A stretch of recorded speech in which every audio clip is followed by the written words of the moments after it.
Welcome to Nothing to Hide Real Estate and Business podcast. Today is our first episode and we're talking to Kamil Andrukiewicz about client relationships and how to take care of your clients.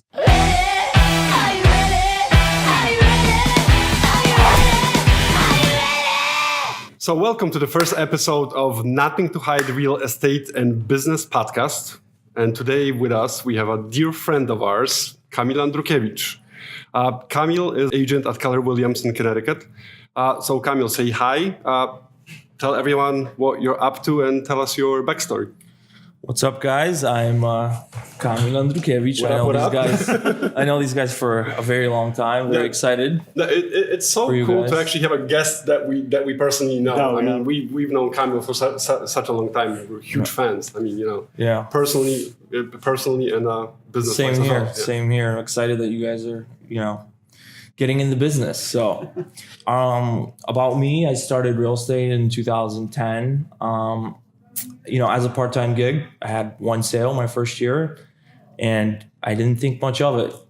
So you killed it the first year, right? Yeah, I killed it. I killed it so bad that I had to file, as a loss. And I was like, is this worth it? Is this for me? But then kind of, as the years progressed and I kind of, I would say maybe looked into the business a little more, and I took advantage of everything, that the training and all that. I was still doing it part-time, but I got better and better. I started developing relationships. I started doing, a little more lead generation, a little more social media back then. And then things started to get better. So, up until last year, it was 99 transactions. So going from one in 2010 to 2018. That's a huge jump. Yeah, in a span of how many years? Yeah, 8 years. Nice. And only 3 years part-time. I started 2010. I just got into full-time real estate in 2016. So. Cool. So why did you go full-time? What made you make the jump?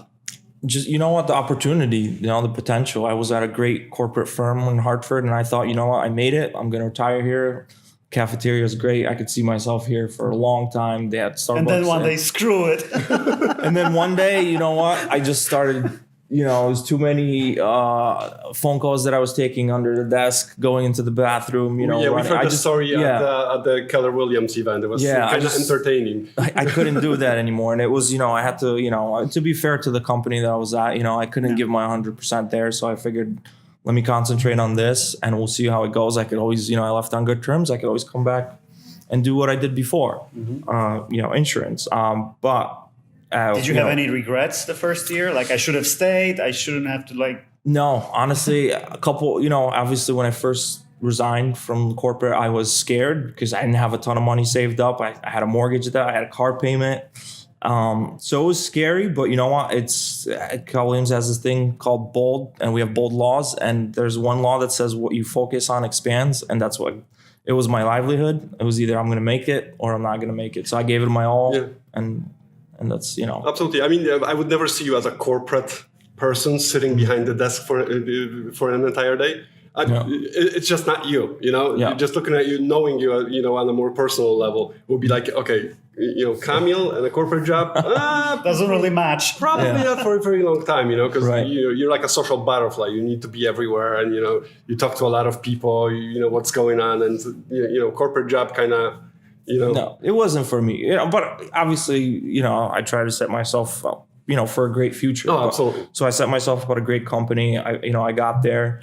And I said, this is cool. This is a nice corporate gig. You know what I mean? I can, definitely retire, great benefits, like I said. But it just after a year of sitting at that same desk, turning on the computer at 9 a.m., shutting it off at 5 p.m., I was like, I can't do this. It was just like it was too robotic for me. Yeah. We definitely know something about that. Yeah. So we also made a jump. I mean, sometimes you just have to jump and, learn how to fly while you're going. Exactly. And that's the best way sometimes. No matter what you do, you can't always prepare for everything. Yeah, absolutely. Sometimes it's just jumping in right into deep water and you learn how to swim. So how do you differentiate yourself from other agents? Because you're one of the top producing agents in the area. Mm-hmm. How do you do it? I mean, I know you're better looking than most of them. Oh yeah, right. Yeah, I wish. No, but you know what it is? It's there's thousands and thousands of agents licensed in the state of Connecticut, and we're all different. And I think what separates me from the others is just the way that I treat my clients, the way that I look at it from a more personal level to really helping them achieve their real estate goal, and not just saying, oh, you know what, this is my next paycheck right here. You were talking, and we saw your Instagram post, I think, yesterday. Yeah, you were talking about the transactional versus relationship marketing. Right. Yeah. And that's important, because if you're, if you're going to connect to these people, if you're, these people now made you part of their life. No. So it's really important for you to listen to them and really guide them in the right direction. You know what I mean? And this business isn't, the other thing I think people forget is this business is a referral-based business. So you treat one client well, they'll refer you and to their family members, their friends. And if you just treat them like a transactional sale, like, all right, I got to get to the next one, they'll forget about you, 5 days after they buy the house. So that's what's important to me is I build these relationships. I keep in touch with these people.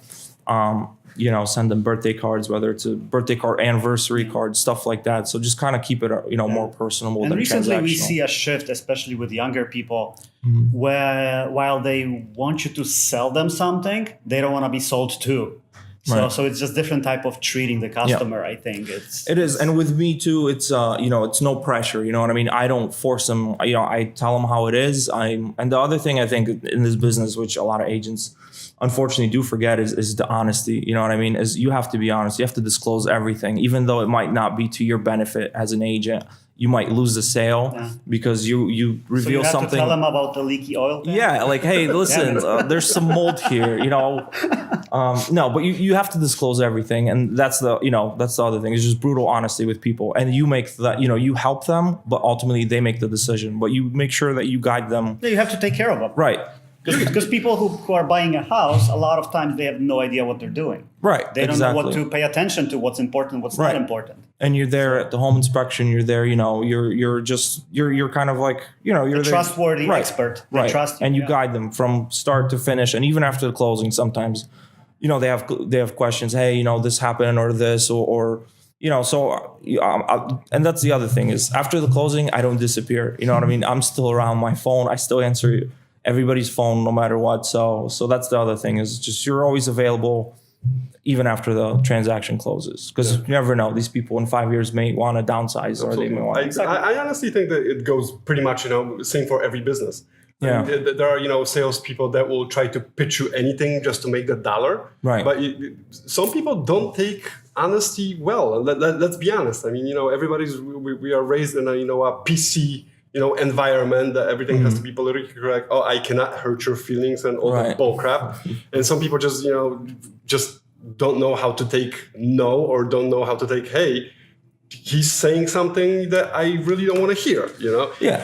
So it's definitely tough. But I think once you're being honest with your clients, every business, it can be applied to pretty much every single business. Once you're being honest, you build the trust and you build a relationship on a much more deeper level than just, okay, I'm gonna, Barbara, I'm gonna tell you what you want to hear, but this isn't really the case. Right. So, once you build the deep relationships, you're pretty much part of the family. Yeah, it's a short-term versus long-term relationships. Yep. And going above and beyond for the customer. Because, every customer, every client has family, friends, and they're going to recommend you. So it's super important. That's huge. It's the relationships you build. And, you may not be, the right person for everyone. I, certainly through my 9 years now, I've lost some clients just because we just didn't click, you know what I mean? And that's okay. You just, you know what I mean?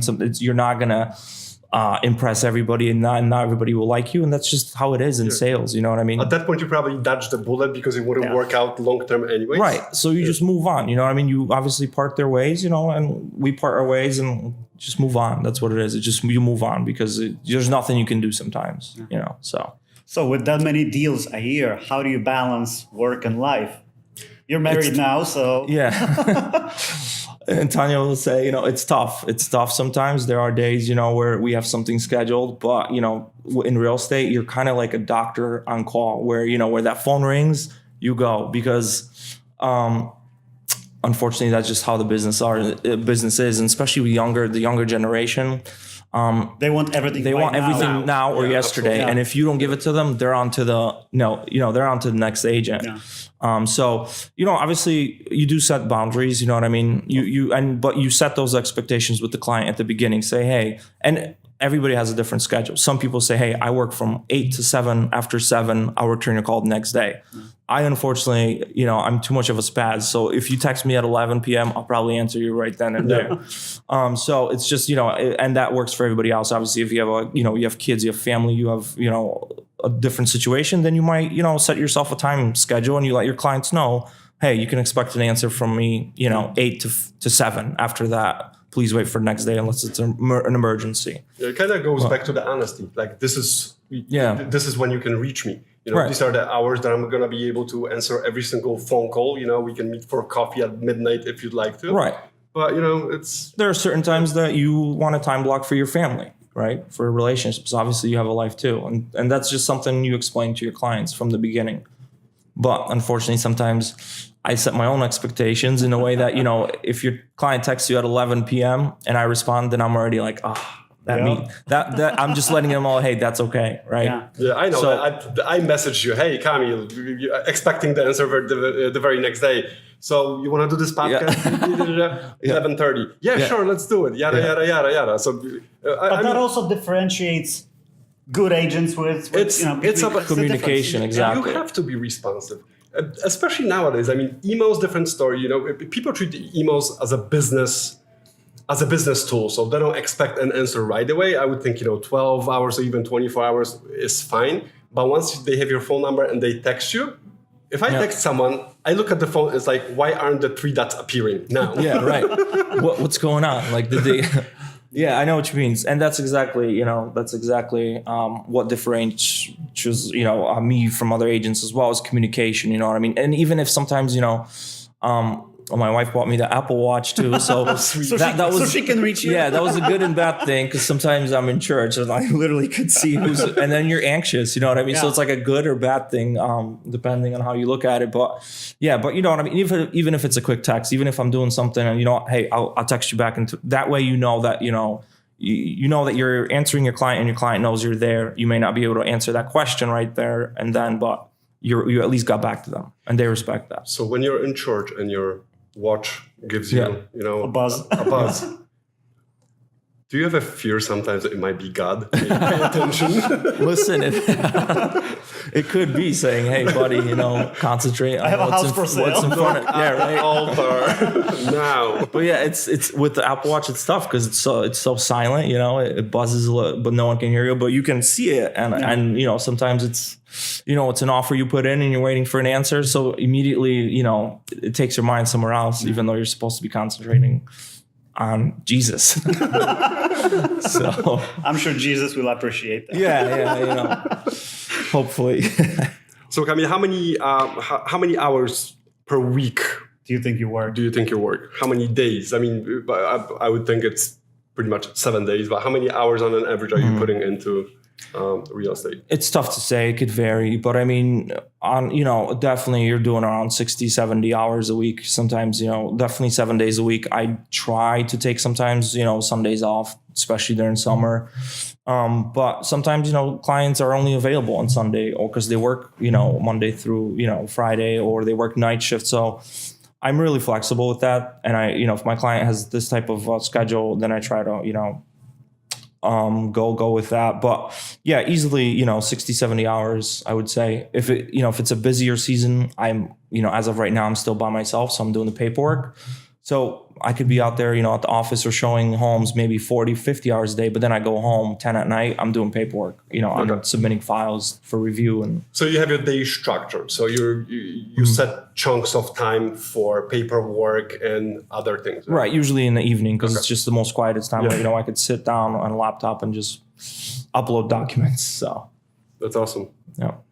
So Kamil, you're working that many hours a week. Yeah. What about days off? Do you take any days off? Vacation? Do you work on vacation? Yeah. Well, in this business, unfortunately, you do work on vacation, whether you want to or not. There's something. Even if you have a team, I feel like you still work on vacation because you're you're checking, you have to supervise them, take care of everything. Exactly. You're checking, making sure that even if you have a team, that everything's flowing right. And sometimes conflicts arise where you are needed, either to guide a team member or to talk to another agent or a broker or something like that. So I do still work on vacation. I bring my laptop and my phone, obviously. I mean, there are things that are time sensitive and things cannot wait. Exactly. So, there are, and it's someone's buying, it's the biggest decision they're making financial, usually, unless they have a ton of money and they're buying a yacht, then, it's different. But for most people, it's the biggest decision. So they want someone available to them. So it's tough. And, for especially to take days off in this business. And it seems every I think agent I talk to take, once you schedule a vacation and you take a day off, it's like guaranteed business, literally, because when you're going away, you get like 6 phone calls, new clients. Hey, I want to see something this weekend. Law, yeah. Right. So then but we have, our office has great people where they can step in and they'll help out. So I think that's where network of real estate agents and other people comes in handy. Because if someone needs to do a showing for you, for example, when you're on vacation, tanning. Right, exactly. Tanning or whatever you're doing on vacation, if you need a home inspection, we do have, great colleagues that I can, reach out to. And, and I don't mind them, paying them a few bucks if they could do it for me. So awesome. Yeah. What is your biggest fear? Biggest fear would probably be failure. Just failing, failing and going back to a 9 to 5. That runs through my head. Every time I'm quiet for like 2-3 days, I'm like, oh no, I got to look for a full-time job. So your fear is you don't want to go from working 80 hours a week to 40. Exactly. You don't want to work less. I don't want to go back to that, to that normal lifestyle. No, it is a good anchor, I think, for anyone. This is what I came from. I don't want to go back to it. So you continue your hustle. You continue working your ass off because you know that if you don't, where it's gonna. And in this business, you constantly have to evolve because if you get too comfortable, that's where the problem is. You know what I mean? When you're comfortable, you're dying in a way. You know what I mean? Because you're not. If you're growing. not going forward, you're going backwards. Exactly. And this business is throwing wrenches. We get thrown wrenches that are aside every day, whether it's by the big guys trying to disrupt the real estate industry to new rules that are coming from a state of Connecticut, and now you have to figure out how you're going to present that to the client. So it's always, and I think education is key in this industry too, is always, if you can, try to, go off to an event like you guys want to see Gary Vee, go off to, listen to other coaches. So educate yourself, definitely. You have to stay on top of everything. You have to learn, especially with everything changing so quickly, from social to one interesting topic from the conference was Pinterest and Chase Bank, I believe. They did like a very deep, study how millennials are reacting to the markets and how they are buying houses. They try to figure it out so they could market to them because nobody really knows how to market to them. So they did like this huge study, and it's amazing. For example, what used to sell homes, bathroom and a nice kitchen, for millennials, it's not as important. Right. They're looking for a bigger backyard, and they don't mind spending money on fixing up the kitchen and the bathroom. Just stuff like that. So, if people are too comfortable, this worked for 20 years. And sure, I'm good. Might not necessarily. No, and that's where I think these agents might be in trouble if they're there's still some agents that are like, can you fax me the contract? And I'm just like thinking like, all right, I could do that, but how about your clients? You know what I mean? If you're going to tell your clients, can you fax me something? Some may be like, what's that? In a couple of years, it's going to be reality where people are going to be like, what's a fax machine? Exactly. So technology is changing every day, right? So you have to stay on top of new technologies. Yeah, definitely. Yeah, so education is very, very important. So do you have any tips for other agents? For other agents, whether you're starting out or whether you've been in the business for a long time, I think it's just continue to evolve, and continue to evolve, continue to educate yourself and just continue to grow. And always remember to without clients, without referrals, we wouldn't be here. None of us would be here. Real estate wouldn't be here. So just got to go back to the basics and remember, what got you here. It's the relationships. It's the great customer service you provided to, your clients. So that's important. You know what I mean? Always evolve, always continue to grow, but don't forget about the basics, you know, which is, you know, the foundation of the business is relationships. Now it's time for the quick 3 questions. I'm going to throw in one more. Go ahead. Oh, man. On top or on the bottom? No, just kidding. Listen, that's a lengthy conversation. That's a different podcast, by the way. So any specific tips for new agents? For example, do you see new agents, for example, signing up with brokerage, like let's say Keller Williams? They sit down on their asses and just waiting for leads to come in because I signed in with the brokerage? Right. So that's anyone that thinks that, you know, once you join a broker, or anyone that I should say, any broker that offers that to an agent saying, hey, I'm going to give you a ton of leads is usually full of crap, because they might say, and by that they mean, you know, you'll sit at the office and pick up phone calls, and maybe one of them will be a cold call, you know, saying, hey, I'm looking for a house. But that's like, you know, if you're waiting for that, then you're not going to last long in the business.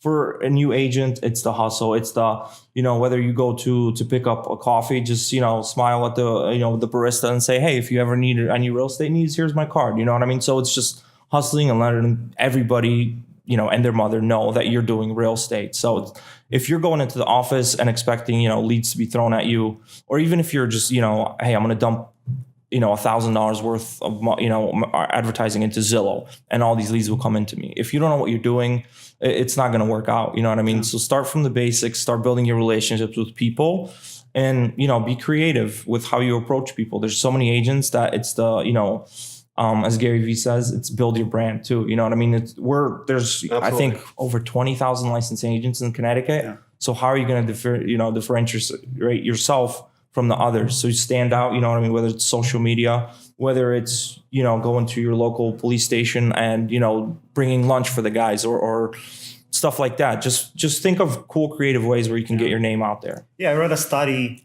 not too long ago that an average person has capacity to remember like 3 brand names in each category. So let's say shoes, car brands, or real estate agents. Yeah. So they can remember only like 3 real estate agents. Yeah. So what do you do to basically be in the top 3? Because otherwise they're not going to remember. So how do you get in front of their eyes? Exactly. On a daily basis? Yeah. And even, you know, sometimes I get this question a lot from agents that have been in the business for a long time that haven't used social media. You know what I mean? They ask like, well, okay, well, when do you become the annoying, you know, agent where you're so that is true. And, you know, I've kind of had a learning curve with that where, you know, I don't, you know, Facebook and Instagram are two completely different systems. Yeah, and if people treat them the same, you're going to have a fallout on one of them. So Facebook, you know what I mean? Maybe once or twice a day, or maybe do a Facebook Live. Instagram, I feel like it's an open book, and people are constantly on Instagram. You know what I mean? So if you upload 10 stories a day, I think it's totally fine. As long as they're creative or relevant, you know what I mean? If you just post a picture of a donut, you know, 10 times a day, like, okay, you're going to get boring. People will start unfollowing you. Well, you kind of need to mix it up between, you know, providing some sort of a value, keep it entertaining at the same time. Right. Yeah, but people love watching stories. I mean, they do. It's like watching TV, you know?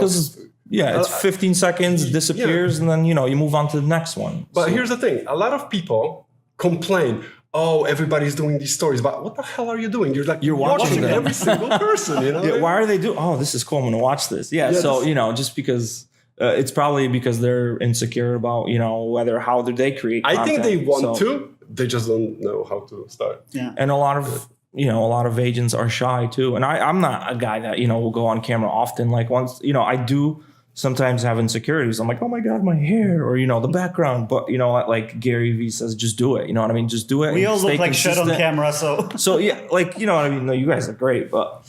Are you serious? Did you see our latest video? Oh my God. We watched it. We're like, holy shit, this is just incredibly bad. Listen, it's the content that counts, right? What content? So that's. It takes time. It takes practice. Once you stop caring how you look in front of the camera, once you stop caring what happens, you just record and put it out there. It's just gonna come. We spoke with Peter Lorimer at Agent 2021. A couple of tips from him, like dude, just do it. You're gonna suck for a couple of years before you get good at it. I mean, that's the bottom line. It's like with everything. You know? And you may lose some followers in the beginning, but it's the end game that counts. You know what I mean? You get better, you'll get a following, and you get people, saying, oh, you know what, I'm looking for a house. This guy seems really cool. I like watching his stories because he does a lot of real estate they get stuff. to meet you on they get to know you on personal level before they even meet you. That's where it comes in. Then you meet with the client and they're like, oh, there's something you get to talk about. Oh, I saw this story. This was so cool. So they feel like a personal connection is developed. Yeah. Yeah. So. And obviously you have to keep it personal too. I mean, if you're going to be an asshole on, Instagram, then obviously people are going to be, expect that you're going to be an asshole in person. So keep it consistent. Keep it, if you're going to be an asshole, be an asshole everywhere. That's what people get. That's a quote of the day. I mean, the bottom line is, I think, be real and be authentic, because then once you meet with clients, if you give them a different experience from what you're showing on Instagram or Facebook or any social media platform, then it's gonna be like, oh, fake news. Yeah, fake news. That's what they're gonna say. You're not a real person. So but, keep yourself. But I think when people watch you and they keep watching your stories, they become emotionally attached to your face. Right. So that's when personal branding and personal connection comes in. They're pretty much yours. Yeah. All you have to do is take care of them. Right, of course. And then show them that, then go back to the basics, how you treat them and all that. So definitely. Cool. So top or bottom? Well, okay. Is the middle an option? What's your favorite business book?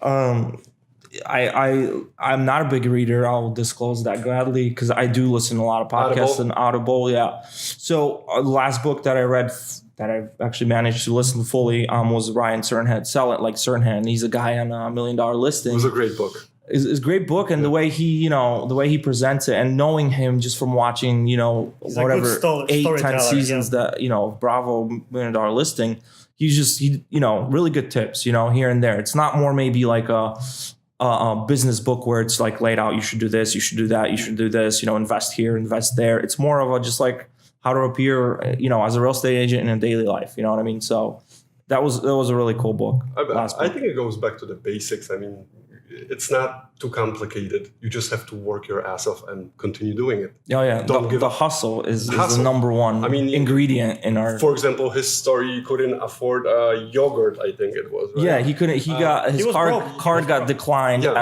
Because he couldn't buy yogurt, and he was so embarrassed. And he told himself, this is never going to happen again. Yeah. And I mean, the guy was a hand model. That was like 6-7 years ago. So So. Right, it wasn't a long time ago. That's his anchor. He doesn't want to go back to yogurt's place. Right, exactly. He doesn't. He probably doesn't want to see that. Cash register person again. Whatever. But whatever your goal is. Ryan Serhant, definitely a great book. That's for sure. Yeah. So you'd rather listen to the books than I think it's just better, and it's on the go type of thing where in between appointments I'll sit in automatically. It starts playing in the car versus with a book you have to sit down, make time for it, and then your mind is like, whoa, you got this inspection tomorrow. You know what I mean? So that's what I do. I enjoy books that I've read by the authors, like Serhant. I mean, he has a good voice and he tells the story. So it's like listening to a person, telling the story versus reading a book. Because to sit down and read a book, you, honest to God, have to have time for that. Time and patience and concentration. And it's not for everybody. We're always on the go, so not always you can find time to actually sit down for an hour and. Or if you ever want to fall asleep, start reading a book, because that's what I open 3 pages, I'm already out. So. It's a great story time. Hobbies. What are your hobbies? Do you have any hobbies? Other than real estate? Really, I don't know. My hobbies, I like watching boxing fights. So I'll go see a boxing fight, boxing matches. It's just always been a sport that I was interested in. But other than that, pretty much, learning new trends, new things, traveling, love traveling. We didn't get to do much last year, but just going to new places, meeting new people. I'm always open to new relationships. So stuff like that. What in your opinion separates successful business people from those who fail, give up, or? I think it's expectation, meaning that, if someone gets into any business, sales or whatever, and they expect something to happen by, let's say, tomorrow, like, okay, I'm going to do this because I read a book and this is what happens. I get my license. I'm going to sell a house within the next week. I'm going to make a paycheck. Yeah. If someone's not in there for long run, endurance, then you're not going to be in the business long. So if it's just endurance and being patient, you know what I mean? And trusting the process, following the process, trusting the process, I think is key. And people that are just in there for fast, satisfaction, fast gratification, those are the people that aren't going to last in the business.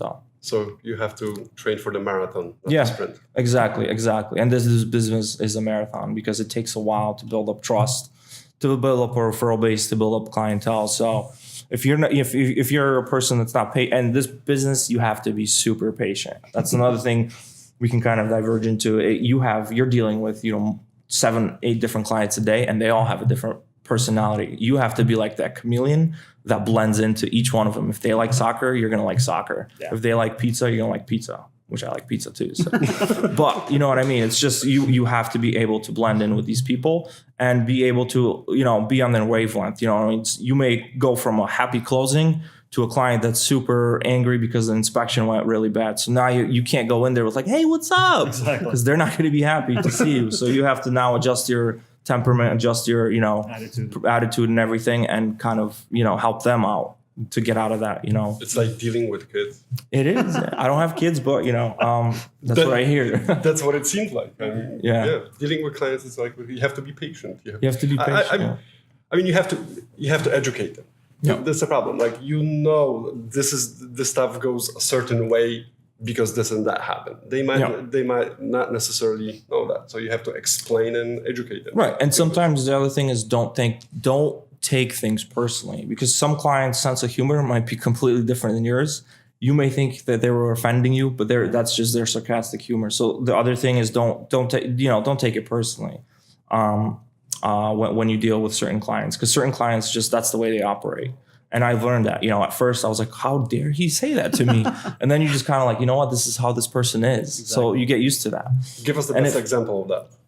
I don't, what I mean? I've had clients where you walk into the house and they were just completely quiet. You know what I mean? It was like talking to them and I was like, you're trying to get that personal, touch where you relate to something like, hey, I have the same refrigerator or whatever. You know what I mean? You try to find and they were just like, yeah. You know what I mean? So they were strictly just like, show me the numbers, show me what you're going to do for me. When is this house going to sell? Yeah.